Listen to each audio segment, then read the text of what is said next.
नमस्कार. मी स्मिता गालफाडे, लाल बहादूर शास्त्री विद्यालय भंडारा.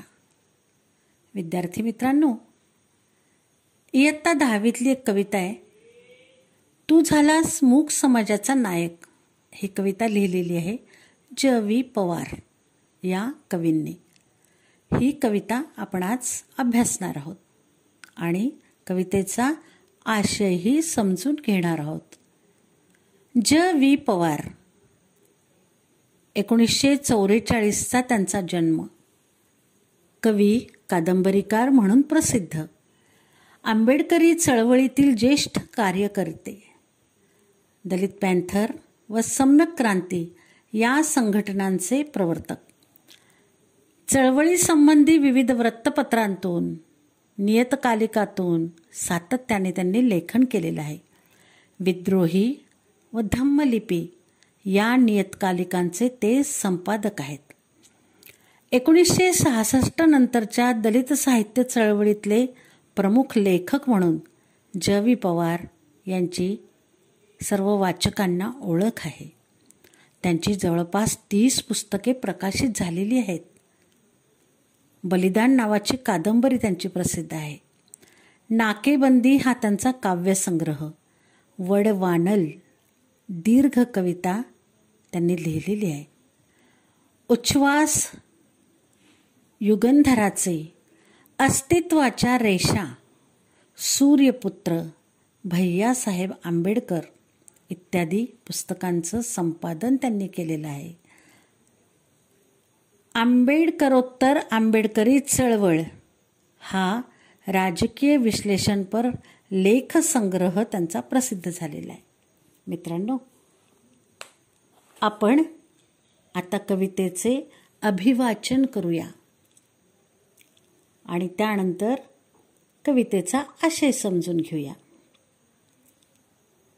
तू झालास मूक समाजाचा नायक. कवी आहेत ज.वी. पवार. तू निघालास तेव्हा काळोखाचं राज्य होतं. सूर्यफुलांनी पाठ फिरवली होती. मळवाटेने जायचे नाकारलेस तेव्हा खाच खळग्यांनी तुझे स्वागत केले. तू झालास परिस्थितीवर स्वार आणि घडविलास नवा इतिहास. तू झालास मूक समाजाचा नायक आणि जागा केलास उभा बहिष्कृत भारत.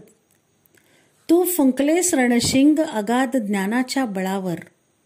तू तोडल्यास गुलामांच्या पायातल्या बेड्या आणि उभे केलेस चवदार तळ्याच्या काठावर युद्धात जवानांना उभे करावे तसे. तुझे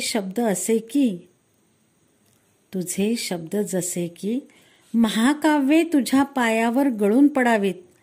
तुझा संघर्ष असा की काठ्यांच्या संगिनी व्हाव्यात.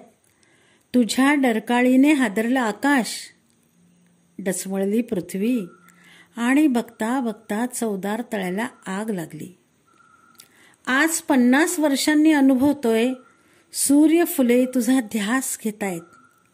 बिगुल प्रतीक्षा करतोय. चवदार तळ्याचं पाणी तेही आता थंड झालंय. आपण कविता वाचली, कवितेचं अभिवाचन केलं. आता आपण कवितेचा आशय लक्षात घेऊया. प्रस्तुत कविता नाकेबंदी या काव्यसंग्रहातून घेण्यात आलेली आहे. महाड येथील चवदार तळ्याच्या सत्याग्रहाला 50 वर्षे पूर्ण झाल्याच्या निमित्ताने डॉक्टर बाबासाहेब आंबेडकर यांच्या गौरवाप्रित्यर्थ ती लिहिली गेलेली आहे. रूढ धार्मिक व सामाजिक बंधनांना झुगारून नव्या समाजाची पायाभरणी करणाऱ्या कर्तृत्ववान नायकाला या कवितेतून विनम्र अभिवादन केले आहे. त्याच्या कार्याचे वर्णन येथे केले आहे. कवितेचा भावार्थ पाहूया. तू निघालास तेव्हा काळोखाचं राज्य होतं. सूर्यफुलांनी पाठ फिरवली होती. मळवाटेने जायचे नाकारलेस तेव्हा खाच खळग्यांनी तुझे स्वागत केले. प्रस्तुत कवितेत उपेक्षित समाजाच्या पुनरुत्थानाचे कार्य करणाऱ्या महापुरुषाला म्हणजेच डॉक्टर बाबासाहेब आंबेडकरांना अभिवादन करताना कवी ज.वी. पवार म्हणतात, तू नव्या वाटेवर जायला निघालास तेव्हा तुझ्या आजूबाजूला अंधाराचे साम्राज्य होते. तेथे अजून सूर्य उगवलाच नव्हता. म्हणजेच पीडित शोषित समाज अज्ञानात अंधारातच खितपत पडला होता. त्यांना स्वत्वाची जाणीव कोणी करून दिली नव्हती. सूर्यफुलांनी समाजाने पाठ फिरवली होती. तू नेहमीच्याच मळलेल्या वाटेने जाण्यास नकार दिलास. माणसाला माणूस म्हणून जगण्याचा अधिकार नाकारणाऱ्या सामाजिक रूढी परंपरांना विरोध केलास. तेव्हा प्रतिकूल परिस्थितीला तुला सामोर जावे लागले.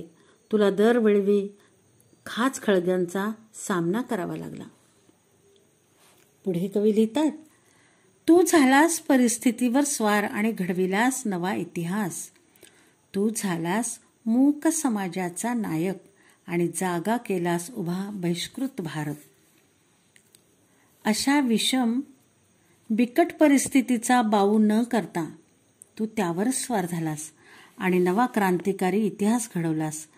कित्येक वर्षे जो समाज मूक बनून वाट्याला आलेले जिणे निमूट सहन करत होता, त्यांचा नेता तू बनलास.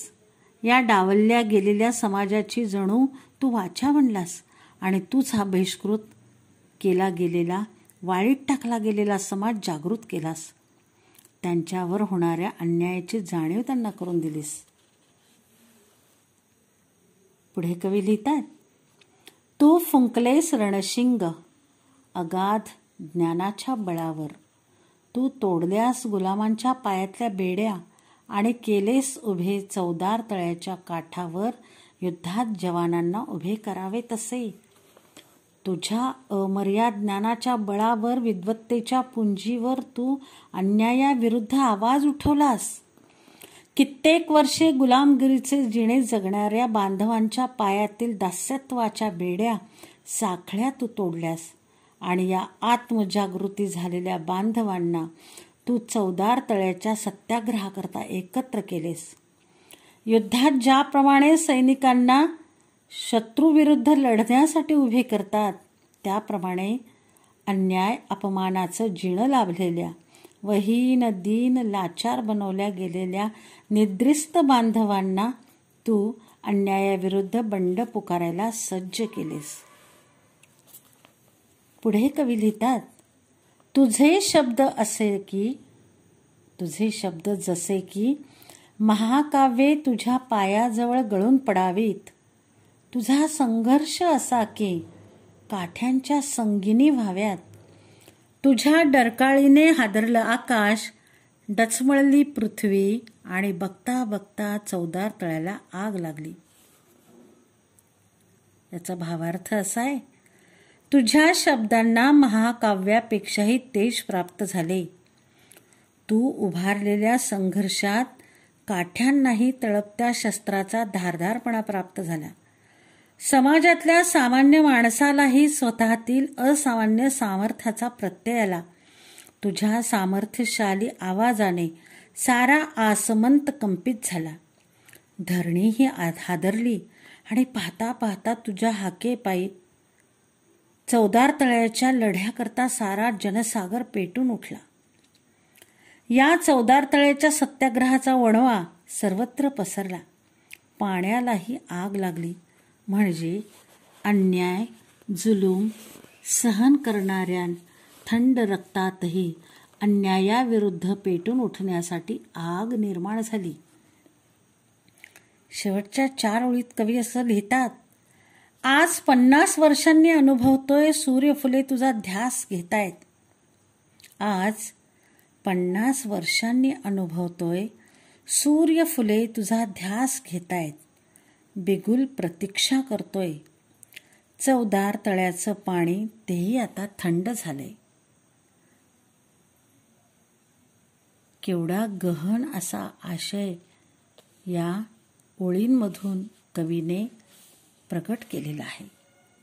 आज 50 वर्षानंतरही सूर्यफुले म्हणजेच तरुण पिढी तुझाच ध्यास घेत आहे. तुझ्या खंबीर व संघर्षमय नेतृत्वाची वाट पाहत आहे. युद्ध करण्यासाठी सज्ज असण्याची ग्वाही देत तुझ्या नेतृत्वाची आस धरत प्रतीक्षा करत आहे. एकेकाळी चवदार तळ्याचे तापलेले पाणी तेही आता थंड झाले आहे. तुझ्या विचारांनी भारून समाजात त्या काळी केलेल्या संघर्षाची ज्योत आता मंद झाली असली तरी क्रांतीची, संघर्षाची आजही गरज आहे व त्यासाठी सर्व तुझा ध्यास घेत आहेत, वाट पाहत आहेत. कवी ज.वी. पवार यांच्या तू झालास मूक समाजाचा नायक या कवितेचा भावार्थ असा होता. विद्यार्थी मित्रांनो, सातत्याने ऐकत रहा.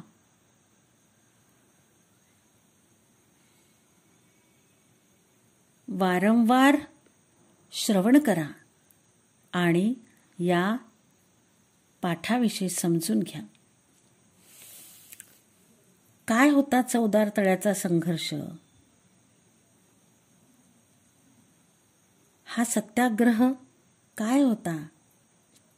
महाड येथील चवदार तळ्याचं सत्याग्रहाला 50 वर्ष पूर्ण झाल्याच्या निमित्ताने ही कविता लिहिली गेली. डॉक्टर बाबासाहेब आंबेडकर यांना आपण संविधानाचे शिल्पकार म्हणतो. हीन दीन समाजाला अन्यायाच्या विरुद्ध लढण्याचं बळ डॉक्टर बाबासाहेब आंबेडकर यांनी दिले. या महान कर्तृत्वाला विनम्र अभिवादन. ज.वी. पवार यांच्या कवितांविषयी अधिक जाणून घेण्यासाठी आंतरजालावर शोध घ्या आणि अधिकची माहिती मिळवा. तोपर्यंत थांबूया. धन्यवाद.